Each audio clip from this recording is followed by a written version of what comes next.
नमस्कार दोस्तों, स्वागत है आपका हमारा चैनल लाइफ सक्सेस पनिया में। एक व्यक्ति प्यास से बेचैन भटक रहा था। उसे गंगा जी दिखाई पड़ी। पानी पीने के लिए नदी की ओर तेजी से भागा, लेकिन नदी तट पर पहुंचने से पहले ही बेहोश होकर गिर गया। थोड़ी देर बाद वहां एक सन्यासी पहुंचे। उन्होंने उसके मुंह पर पानी का छींटा मारा तो वह होश में आया। व्यक्ति ने उसके चरण छू लिए और अपने प्राण बचाने के लिए धन्यवाद करने लगा। सन्यासी ने कहा, बचाने वाला तो भगवान है, मुझ में इतना सामर्थ्य कहाँ है। शक्ति होती तो मेरे सामने बहुत से लोग मरे, मैं उन्हें बचा न लेता। मैं तो सिर्फ बचाने का माध्यम बन गया। इसके बाद सन्यासी चलने के हुए तो व्यक्ति ने कहा कि मैं भी आपके साथ चलूंगा। सन्यासी ने पूछा, तुम कहाँ तक चलोगे? व्यक्ति बोला, जहाँ तक आप जाएंगे। सन्यासी ने कहा, मुझे तो खुद पता ही नहीं कि मैं कहाँ जा रहा हूँ और अगला ठिकाना कहाँ होगा। सन्यासी ने समझाया कि उसकी कोई मंजिल नहीं है, लेकिन वह अड़ा रहा। दोनों चल पड़े। कुछ समय बाद व्यक्ति ने कहा, मन तो कहता है कि आपके साथ ही चलता रहूं, लेकिन कुछ गले में अटका है, वह जान नहीं छोड़ता। आपकी ही तरह भक्ति भाव और तप की इच्छा पर विवश हूँ। सन्यासी के पूछने पर उसने अपने गले का दर्द बताना शुरू किया। घर में कोई स्त्री और बच्चा नहीं है। एक पैतृक मकान है, उसमें पानी का कुंभ लगा है। छोटा बगीचा भी है। घर से जाता हूँ तो वो सूखने लगता है। पौधों का जीवन कैसे नष्ट करूँ? नहीं रहने पर लोग कुंभ को गंदा करते हैं, नौकर रखवाली नहीं करते, बैल भूखे रहते हैं, बेजुबान जानवर हैं, उसे कष्ट दूं? बहुत से संगी साथी हैं जो मेरे नहीं होने से उदास होते हैं। उनके चेहरे की उदासी देखकर उनका मुंह भी छोड़ नहीं पाता। दादा परदादा ने कुछ लेन देन कर रखा था, उसकी वसूली भी देखनी है, नहीं तो लोग गबन कर जाएंगे। अपने नगर से भी प्रेम है। बाहर जाता हूँ तो मन उधर खींचा रहता है। अपने नगर में समय आनंदमय बीत जाता है, लेकिन मैं आपकी तरह सन्यासी बनना चाहता हूँ, राह दिखाएं। सन्यासी ने उसकी बात सुनी, फिर मुस्कुराने लगे।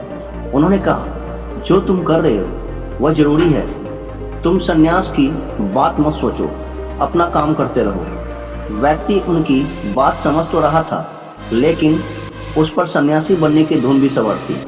चलते चलते उसका नगर आ गया। उसे घर को देखने की इच्छा हुई। उसने सन्यासी से बड़ी विनती की, महाराज मेरे घर चले, कम से कम 15 दिन हम घर पर रुकते हैं, सब निपटा कर फिर मैं आपके साथ निकल जाऊंगा।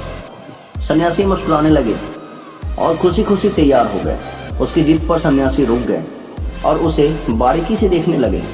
16वें दिन अपना सामान समेटा और निकलने के लिए तैयार हो गए। व्यक्ति ने कहा, महाराज अभी थोड़ा काम और है, पेड़ पौधों का इंतजाम कर दूं, बस कुछ दिन और रुक जाएं, निपटा कर चलता हूँ। सन्यासी ने कहा, तुम हृदय से अच्छे हो, लेकिन किसी भी वस्तु से मोह त्यागने को तैयार ही नहीं हो। मेरे साथ चलने से तुम्हारा कल्याण नहीं हो सकता, किसी भी सन्यासी के साथ तुम्हारा भला नहीं हो सकता। उसने कहा, कोई है ही नहीं तो फिर किसके लिए लोभ मोह करो। सन्यासी बोले, यही तो और चिंता की बात है। समाज को, परिवार को समझ लो, उसकी सेवा को, भक्ति, ईश्वर को प्रतिदिन सब कुछ अर्पित कर देना, तुम्हारा कल्याण इसी में हो जाएगा। कुछ और करने की जरूरत ही नहीं है। वह व्यक्ति उनको कुछ दूर तक छोड़ने आया। विदा होते होते उसने कहा कि कोई एक उपदेश तो दे दीजिए जो मेरा जीवन बदल दे। सन्यासी हंसे और बोले, सत्य का साथ देना, धन का मोह न करना। उन्होंने विदा ली। कुछ साल बाद वह सन्यासी फिर वहां आए। उस व्यक्ति की काफी प्रसिद्धि हो चुकी थी। सभी उसे पक्का और सच्चा मानते थे। लोग उससे परामर्श लेते। छोटे मोटे विवाद में वो फैसला देता तो सब उसको मानते। उसका चेहरा बताता था कि संतुष्ट और प्रसन्न वह बहुत है। सन्यासी कई दिन तक वहां ठहरे। फिर एक दिन अचानक तैयार हो गए चलने के लिए। उस व्यक्ति ने कहा, आप इतनी जल्दी क्यों जाने लगे? आपने तो पूछा भी नहीं कि मैं आपके उद्देश्य के अनुसार आचरण कर रहा हूँ या नहीं। सन्यासी ने कहा, मैंने तुम्हें कोई उपदेश दिया ही कहा था। पिछली बार मैंने देखा कि तुम्हारे अंदर निर्जीवों तक के लिए दया है, लेकिन धन का मोह बाधा कर रहा था। वो मोह तुम्हें असंत की ओर ले जाता था, हालांकि तुम्हें ग्लानि भी होती थी। तुम्हारा हृदय तो सन्यास के लिए उर्वर था, बीज पहले से ही पड़े थे। मैंने तो बस बीजों में लगे रही धुन को उसके बारे में बता दिया। तुमने गुण हटा दी और फिर चमत्कार हो गया। संन्यास संसार को छोड़कर ही नहीं प्राप्त होता, अवगुणों को त्याग कर भी संन्यास प्राप्त होता है। हम सब में उस व्यक्ति की तरह सद्गुण है, जरूरत है उन्हें निखारने की। निखारने वाले की अपने काम को करने का तरीका में थोड़ा बदलाव करना चाहिए। आप चमत्कार खुद कर सकते हैं।